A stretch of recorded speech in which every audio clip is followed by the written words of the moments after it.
नमस्कार दोस्तों, स्वागत है आपका एक बार फिर से एग्जाम प्रिपरेशन विद एवी पर। जैसा कि दोस्तों आपको पता है कि आपको UP triple S C forest guard exam की तैयारी मेरे चैनल पर कराई जा रही है। लगातार आपको जीके और हिंदी के सेट प्रोवाइड किए जा रहे हैं। इससे पहले दोस्तों आपको हिंदी के 2 सेट प्रोवाइड किए जा चुके हैं और ये आपको जो है प्रैक्टिस सेट नंबर 3 प्रोवाइड किया जाएगा आज। इसके अलावा दोस्तों आपको जीके के भी 5 सेट दिए जा चुके हैं मेरे चैनल पर, तो आप जाकर सॉल्व कर सकते हैं अगर आपने सॉल्व नहीं किया है पहले से। और जब तक कि दोस्तों आपका फॉरेस्ट गार्ड एग्जाम ना हो जाए, आपको लगातार मेरे चैनल पर तैयारी कराई जाएगी। देखिए दोस्तों, बहुत लंबा आपका एग्जाम नहीं खिंचेगा। फरवरी माह में आपका एग्जाम होने की संभावना है, इसलिए आप लोग तैयारी में लगे रहिए। और बहुत ही टॉप 40 क्वेश्चन लेके आया हूँ, तो दोस्तों आप लोग सॉल्व कीजिए और देखिए, बताइए कि आपके कितने क्वेश्चन जो है राइट हो रहे हैं, कितनी आपकी तैयारियां हैं। चलिए चलते हैं प्रैक्टिस सेट की तरफ। देखिए दोस्तों, यहाँ पर आपका पहला क्वेश्चन है ये कि अपमान में उपसर्ग बताना है। दोस्तों अपमान में कौन सा उपसर्ग होगा? तो इसका दोस्तों राइट होगा आपका डी, यानी कि अप। ठीक है, यहाँ पर अपमान में जो उपसर्ग है वो है आपका अप हो जाएगा। डी ऑप्शन आपका राइट हो जाएगा। सेकंड क्वेश्चन दोस्तों आपका यहाँ पर है, मिठास शब्द में प्रत्यय का प्रयोग है। दोस्तों बताना है यहाँ पर मिठास शब्द में कौन सा प्रत्यय है। पहले आपको उपसर्ग बताना था, अब आपको प्रत्यय बताना है।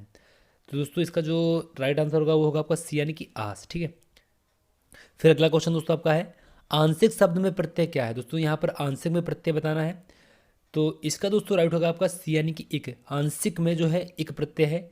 अगर दोस्तों बात करते हैं प्रत्यय क्या होता है, तो जो शब्दांश शब्दों के अर्थ में जुड़कर, ठीक है, जो अंत में जुड़ते हैं और उनके अर्थ या विशेष में परिवर्तन या विशेषता ला देते हैं शब्द में, दोस्तों उसे जो है प्रत्यय कहते हैं। ठीक है, अगला क्वेश्चन आपका है, मंदिर मंदिरा युग्म का उपयुक्त अर्थ वाला युग्म कौन सा है। दोस्तों यहाँ पर बताना है कि मंदिर और मंदिरा का जो उपयुक्त अर्थ होगा इनमें से कौन सा होगा। तो वो दोस्तों आपका होगा डी, यानी कि देवालय और अश्वशाला। मंदिर का मतलब जो है देवालय होगा और मंदिरा का मतलब जो है अश्वशाला होगा। अगला क्वेश्चन दोस्तों आपका है, संज्ञा सर्वनाम विशेषण और क्रिया डैश शब्द के भेद हैं। दोस्तों यहाँ पर बताना है आपको कि संज्ञा सर्वनाम विशेषण और क्रिया किस शब्द भेद में आते हैं। तो दोस्तों ये आपके विकारी शब्द हो गए। ठीक है, आपका बी ऑप्शन जो है राइट हो जाएगा। अगला है आपका, अज्ञान का तद्भव शब्द चुनिए। दोस्तों यहाँ पर तद्भव बताना है, तो इसका दोस्तों तद्भव जो होगा वो होगा आपका बी, यानी कि अजान। नेक्स्ट क्वेश्चन आपका है, मुद्री का तत्सम रूप है। तो यहाँ पर मुद्री का तत्सम रूप बताना है, तो ये हो जाएगा आपका मुद्रिका, यानी कि डी ऑप्शन जो है आपका राइट होगा।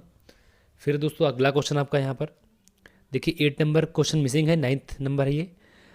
पुस्तक पढ़ी जाती है में कौन सा वाच्य है। दोस्तों यहाँ पर बताना है कि पुस्तक पढ़ी जाती है, इसमें किस प्रकार का वाच्य है। तो दोस्तों ये आपका एक कर्म वाच्य है। बी ऑप्शन आपका जो राइट हो जाएगा यहाँ पर। ठीक है, फिर अगला क्वेश्चन आपका है, रचना के अनुसार कौन सा वाक्य का भेद नहीं है। देखिए यहाँ पर दोस्तों आपको 4 ऑप्शन दिए हैं, इसमें से बताना है कि कौन सा रचना के अनुसार वाक्य का भेद नहीं है। तो इसका दोस्तों आपका पदबंध हो जाएगा डी। देखिए दोस्तों पदबंध जो है ये रचना के अनुसार वाक्य भेद नहीं है, बाकी सरल, मिश्र और संयुक्त ये तीनों दोस्तों रचना के आधार पर वाक्य भेद में आते हैं। अगला क्वेश्चन दोस्तों आपका है, हमें प्रतिदिन सूर्य नमस्कार करना चाहिए, रेखांकित शब्द को पहचानिए। तो यहाँ पर दोस्तों जो प्रतिदिन है आपका देखिए अंडरलाइन किया हुआ है, इसको बताना है कैसा शब्द है आपका। तो दोस्तों ये एक अव्यय है, आपका बी ऑप्शन जो है राइट हो जाएगा। पहले दोस्तों आप लोग खुद कीजिएगा, उसके बाद मेरा आंसर देखिए, जिससे कि आप जान पाएँ कि आपके कितने क्वेश्चन राइट हो रहे हैं और आपकी तैयारियाँ किस लेवल पर है। अगला क्वेश्चन दोस्तों आपका है 12th नंबर, नीचे दिए गए शब्दों में किसकी वर्तनी शुद्ध है। तो यहाँ पर 4 ऑप्शन है दोस्तों, यहाँ पर बताना है कि कौन सा शुद्ध लिखा है, बाकी 3 दोस्तों यहाँ पर गलत लिखे हैं। तो इसका दोस्तों जो राइट होगा वो होगा आपका ए, यानी कि सन्यासी। सन्यासी दोस्तों आपको बिल्कुल राइट लिखा है। बाकी अकाल, अकाल होगा ये भी दोस्तों गलत है। अनुग्रहित भी आपका गलत है और आजीविका भी दोस्तों आपका जो है गलत है। ठीक है, तीनों आपके गलत हैं। सन्यासी आपका जो है राइट आंसर हो जाएगा, ए ऑप्शन।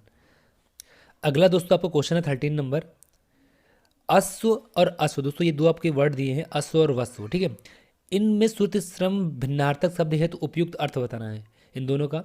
तो इसका दोस्तों राइट आपका ए ऑप्शन हो जाएगा, यानी कि इस अश्व का मतलब होगा घोड़ा और इस अश्व का मतलब होगा निर्धन। तो यानी आपका ये जो ऑप्शन नंबर ए है जो है राइट हो जाएगा। अगला है दोस्तों, पवन का संधि विच्छेद कौन सा है। तो यहाँ पर दोस्तों पवन का संधि विच्छेद बताना है, तो इसका दोस्तों राइट होगा आपका बी, यानी कि पो प्लस अन, ये ऑप्शन राइट हो जाएगा। और दोस्तों ये एक अयाज संधि है, ये भी आप लोग ध्यान रखिएगा। अगला दोस्तों क्वेश्चन है आपका, वाक्य को समाप्त करने के लिए जिसका प्रयोग किया जाता है उसे कहते हैं। तो दोस्तों यहाँ पर बताना है कि वाक्य को समाप्त करने के लिए किस विराम का प्रयोग किया जाता है। तो दोस्तों वो होता है आपका पूर्ण विराम दोस्तों। ठीक है, ये आपका जो होता है पूर्ण विराम होता है और इसी का प्रयोग जो है वाक्य को समाप्त करने के लिए किया जाता है। अगला क्वेश्चन दोस्तों आपका है यहाँ पर, कामायनी एक अध्ययन, इस वाक्य में किस चिन्ह का प्रयोग किया गया है। तो ये दोस्तों आपको चिन्ह बना हुआ है यहाँ पर, इस में बताना है इसका, इस चिन्ह का नाम क्या है। तो इसको दोस्तों बोलते हैं उपविराम। और ये जो उपविराम दोस्तों होता है हमेशा क्या होता है, शीर्षकों में अधिकतर यूज किया जाता है। जैसे कि मैं आपको एक एग्जांपल दूं, जैसे गदर एक मूवी थी दोस्तों, आपको पता होगा। तो गदर और ये उपविराम, एक प्रेम कथा। तो इस तरीके से दोस्तों हमेशा इसको शीर्षक में अधिकतर यूज किया जाता है, ठीक है। तो ये एक उपविराम है, सी ऑप्शन आपका राइट हो जाएगा। अगला क्वेश्चन दोस्तों आपका यहाँ पर है, द्रौपदी का चीर का अर्थ है। तो यहाँ पर बताना है कि द्रौपदी का चीर का अर्थ क्या होगा। तो ये होगा दोस्तों आपका सी ऑप्शन, कभी समाप्त ना होना। ओके। अगला है आपका, कार्य के आरंभ में ही विघ्न पड़ना किस मुहावरे का अर्थ है। तो इसका दोस्तों राइट होगा आपका सी ऑप्शन, यानी कि सिर मुड़ाते ही ओले पड़ना, ठीक है। अगला क्वेश्चन आपका है, पश्चिमी हिंदी के अंतर्गत कौन सी बोली आती है। तो यहाँ पर दोस्तों आपकी 4 बोलियाँ दी है, बताना है इसमें कि पश्चिमी हिंदी के अंतर्गत कौन सी बोली आती है। तो इसका दोस्तों राइट होगा आपका ए, यानी कि कन्नौजी। कन्नौजी दोस्तों आपकी जो है पश्चिमी हिंदी के अंतर्गत आती है। इसके अलावा अगर बात करें पश्चिमी हिंदी में और कौन कौन सी बोली आती हैं, तो आपकी दोस्तों खड़ी बोली हो गई, और इसके अलावा आपकी ब्रज भाषा हो गई, बुंदेली हो गई, और भी दोस्तों कई बोली जो है पश्चिमी हिंदी में आती हैं। अगर मेवाती की बात करें दोस्तों, ये एक जो है राजस्थानी हिंदी की बोली है। और अगर बघेली की बात करें तो बघेली दोस्तों आपकी पूर्वी हिंदी है, ठीक है। और अगर बात करते हैं मगही की, तो दोस्तों ये आपकी जो है बिहारी हिंदी है। अगला क्वेश्चन आपका, निम्नलिखित में से कौन सी बोली राजस्थानी हिंदी के अंतर्गत आती है। देखिए दोस्तों ये क्वेश्चन फिर से आ गया यहाँ पर। तो इसका दोस्तों राइट होगा आपका सी, यानी कि मेवाती। मैंने ऊपर ही बताया कि मेवाती जो है एक राजस्थानी बोली है। अगला क्वेश्चन दोस्तों आपका, जब कोई बोली या भाषा व्याकरणिक ढांचे में ढलकर व्यवस्थित रूप ग्रहण कर लेती है तो उसे क्या कहते हैं। तो इसका दोस्तों राइट होगा आपका बी, यानी कि परिनिष्ठित भाषा, ठीक है। बी ऑप्शन आपका राइट हो जाएगा। फिर दोस्तों नेक्स्ट क्वेश्चन आपका यहाँ पर 22 नंबर। यहाँ पर दोस्तों आपको क्या करना है कि आपका जो है ये दोस्तों 6 आपकी जो है लाइन्स दी हैं, जिसमें पहली और 6 आपकी जो है एग्जैक्ट राइट दी है। बाकी पी क्यू आर एस जो है आपका ऑर्डर में नहीं दे, इसको ऑर्डर में करना है, ठीक है। तो दोस्तों इसका जो है व्यवस्थित क्रम बनाना है आपको, उचित क्रम। तो पहला दोस्तों आपका तो सही ही है, बाकी इन 4 को सही बैठाना है। तो इसका दोस्तों जो राइट ऑप्शन होगा वो होगा आपका, देखिए ये आपके ऑप्शन है यहाँ R S P Q, D option आपका राइट हो जाएगा। यानी कि जितनी सीमा तक हमारा राष्ट्रीय व्यक्तित्व परिस्थितियों से दबा हुआ है, उतनी ही सीमा तक हमारा सौंदर्य बोध और स्वादन भी कुंठित है, ठीक है। ये आपका दोस्तों राइट होगा D option, R S P Q. अगला है आपका, जो व्यक्ति संतुष्ट जीवन व्यतीत करना चाहते हैं उन्हें किसी दूसरे के कार्य से डैश नहीं करना चाहिए। तो यहाँ पर दोस्तों इसका राइट होगा वो होगा ए, यानी कि ईर्ष्या, ठीक है दोस्तों। ये ऑप्शन राइट हो जाएगा, जिनको संतुष्ट जीवन व्यतीत करना है उनको ईर्ष्या नहीं करनी चाहिए। फिर अगला क्वेश्चन है आपका, मुझे किस प्रकार का सर्वनाम है। दोस्तों यहाँ पर बताना है आपको कि मुझे जो आपका दिया है किस प्रकार का सर्वनाम है। तो ये दोस्तों एक आपका उत्तम पुरुष सर्वनाम है, ये ऑप्शन आपका जो है राइट हो जाएगा, ठीक है। फिर अगला है आपका, परिमाणवाचक क्रिया विशेषण अव्यय क्या है। तो यहाँ पर दोस्तों आपको बताना है कि इसमें परिमाणवाचक क्रिया विशेषण अव्यय कौन सा होगा इन 4 ऑप्शन में। तो वो दोस्तों आपका होगा डी, यानी कि अत्यंत। अत्यंत जो है आपका परिमाणवाचक क्रिया विशेषण है।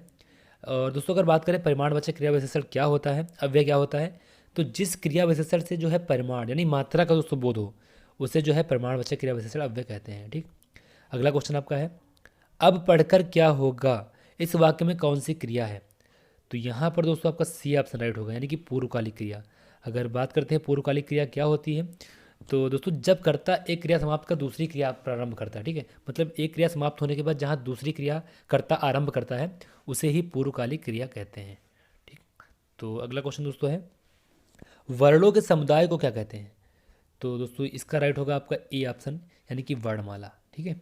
ये ऑप्शन राइट हो जाएगा। अगला क्वेश्चन आपका है, निम्न में से कौन सा घोष वर्ण है। तो यहाँ पर दोस्तों बताना है आपको कि घोष वर्ण कौन सा आपका है। तो इसका दोस्तों राइट होगा आपका सी, यानी कि माँ, ठीक है दोस्तों। माँ आपका जो है राइट हो जाएगा, घोष वर्ण है एक। और अगला क्वेश्चन आपका है, कर्कश का विलोम नीचे दिए गए विकल्पों में से चुने।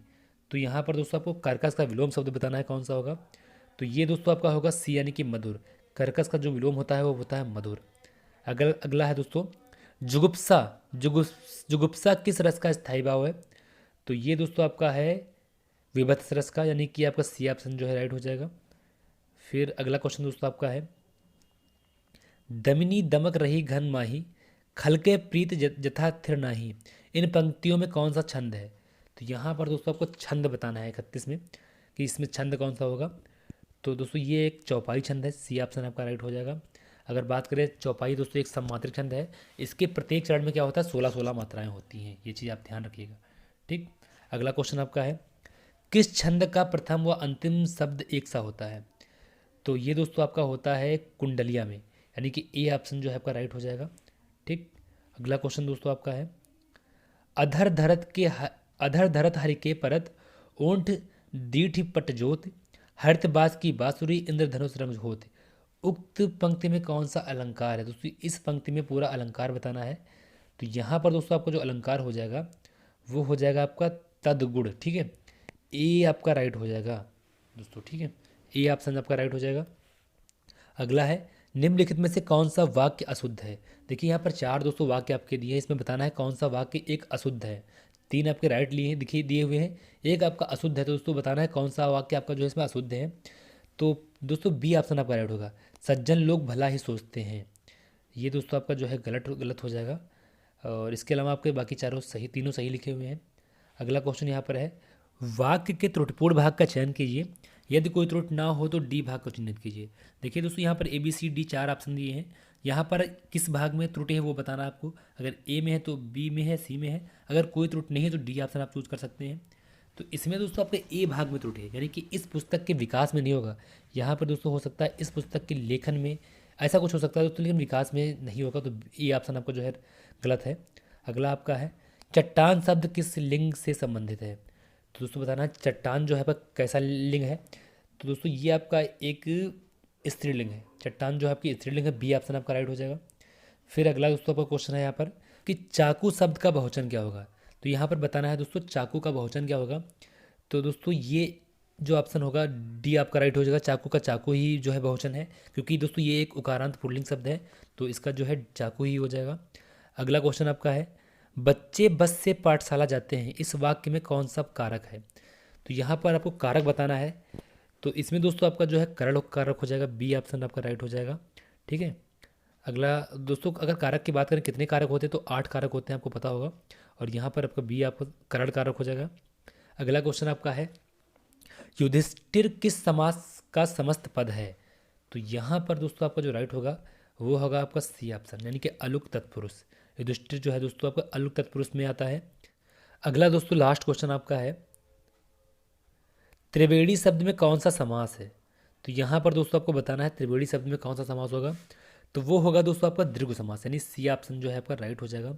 देखिए अगर बात करते हैं दोस्तों दीर्घ समास क्या होता है, तो जिस समास का पूर्व पद संख्यावाचक विशेषण हो उसे दीर्घ समास हो जाते हैं। तो यहाँ पर त्रिवेणी दोस्तों है यानी 3 नदियों का संगम, तो 3 दोस्तों यहाँ पर संख्यावाचक है, इसलिए जो है यहाँ पर दीर्घ समास हो जाएगा। तो इसी के साथ दोस्तों आपका प्रैक्टिस सेट समाप्त होता है। और आपके कितने क्वेश्चन दोस्तों राइट हो रहे हैं आप लोग वीडियो को कमेंट करके बता सकते हैं। और आपको दोस्तों मेरे चैनल पर लगातार क्लासेस दी जा रही हैं जीके और हिंदी की फॉरेस्ट गार्ड एग्जाम को लेकर, बहुत ही दोस्तों अच्छे क्वेश्चन आपको प्रोवाइड किए जा रहे हैं। तो आप लोग बिल्कुल दोस्तों चैनल को सब्सक्राइब कर जुड़ सकते हैं, और अगर आपको ये वीडियो पसंद है तो वीडियो को लाइक भी कर सकते हैं। धन्यवाद।